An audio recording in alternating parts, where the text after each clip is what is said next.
Right, we are racing against the weather by the look of things and time. We're going to run our first coat of primer over top and just see what the crazy cracking and everything else looks like before we apply our colour. It's very warm, very, very warm.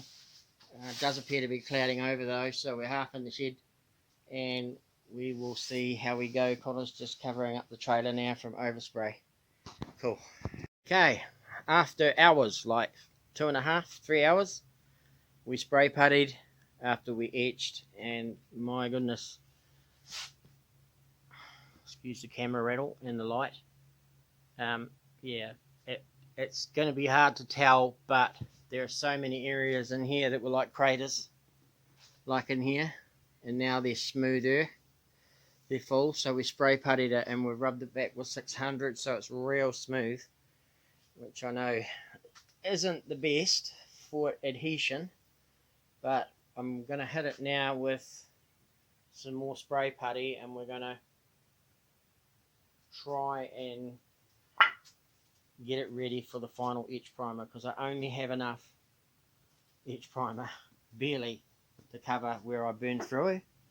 But there's still some crazy cracking along here if you look carefully. Still a few rough notchy bits. Now I know the crazy cracking's coming back, but yeah, burning through here is the worst. So we're going to hit it now with a bit more spray putty and see if we can get it a little more smooth. But I am impressed with the craters that were left in here. You can see them, and this is where years of bad paint and then me putting resin over to fill the crazy cracking in, which is work. You can't see the crazy cracking, but there's just craters in there, and you can still feel them a little bit. So we've scrounged together the last of the spray putty. Connor's side is actually looking far better than mine. I went a little bit too much, I think, and there's some areas there that you can still see craters in. I know it's not going to be perfect, but hey, we've got to get it better than what it was.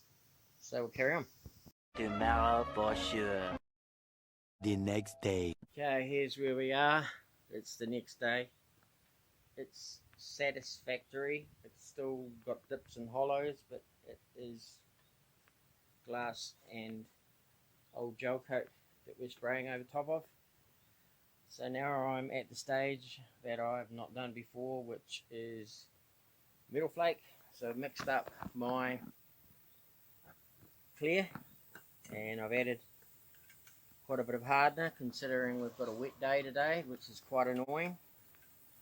Here's my red glitter that I got from AliExpress.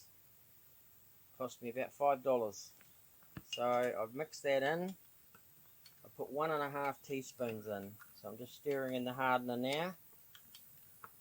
This is all experimental.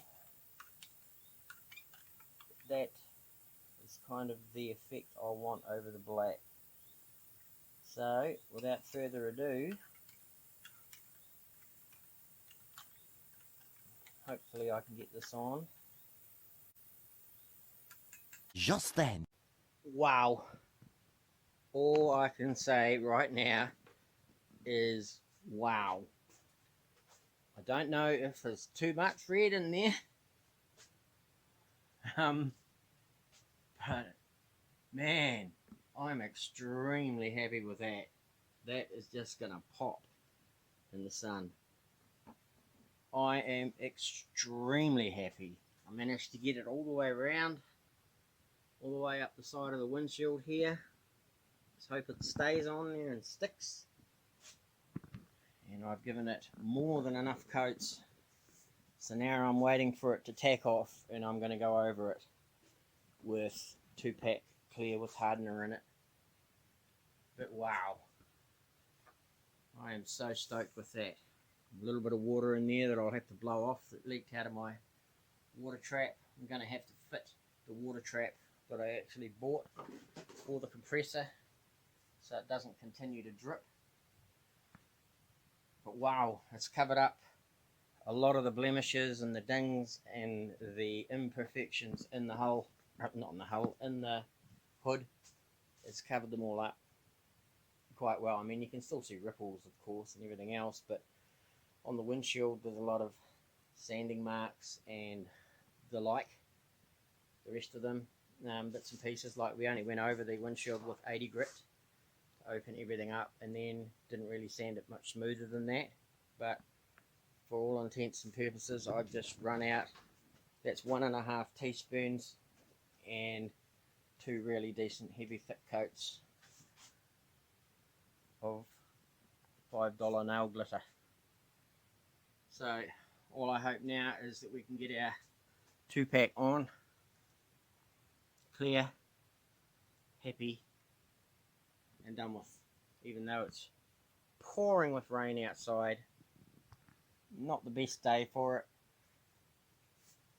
I cannot express how grateful I am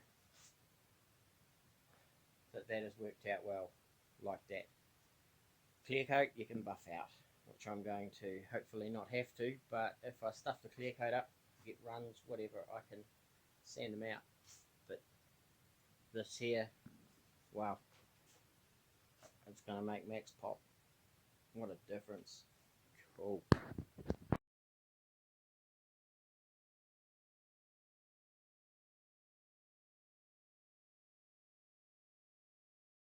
A few moments later. Okay, 2 thick tack coats. I'm going to put another couple of coats on now. I mean, it's like sandpaper to the touch. And to buff this out and make it shine, it's really going to need a lot more clear coat.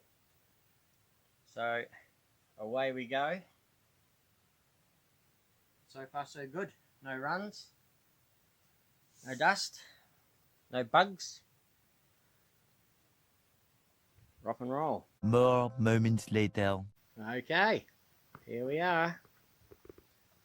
Very impressed. Yes, it's very cratery. It's meant to be over the clear coat. You can feel very gently. It feels like sand, but it's meant to do that. The clear coat is meant to shrink back in and around the metal flake, and then in a couple of weeks time we should be able to wet sand it and pretty much cut and buff it, and it will come back to red. At the moment it's showing more of an orangey glitter. That's just with all the coats of clear that I put on.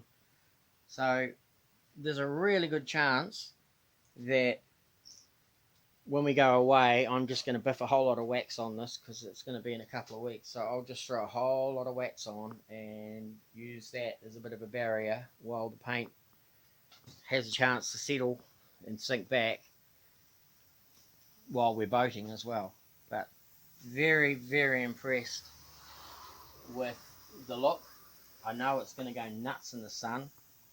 For what it cost me in the metal flake compared with what it could have cost me had I gone House of Colour, I guess only time will tell, but it cost me less than $5 for the glitter, and the rest of it's just base coat, clear coat. But the thing that I was most worried about was the line, because the black line along the red stripe last time wasn't masked the best. I mean, Connor was only a wee fella when he did it last time, so we worked really, really hard to get the masking lines nice, and they're really nice.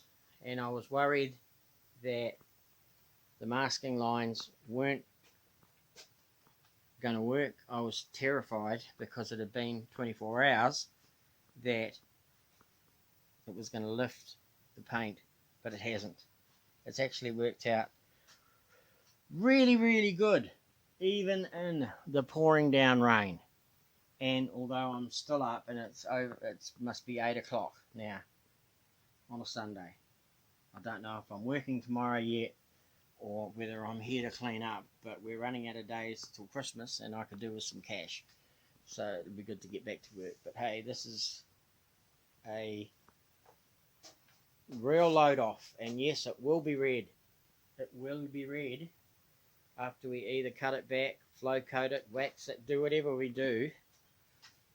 But right now I'm just stoked that it's done, because it's one of the many things that we can now tick off the list, and it can just sit and go hard when the rain stops, if the rain stops. Anyway, over and out. Thousands of tears later. Alrighty, we finally got some sunshine.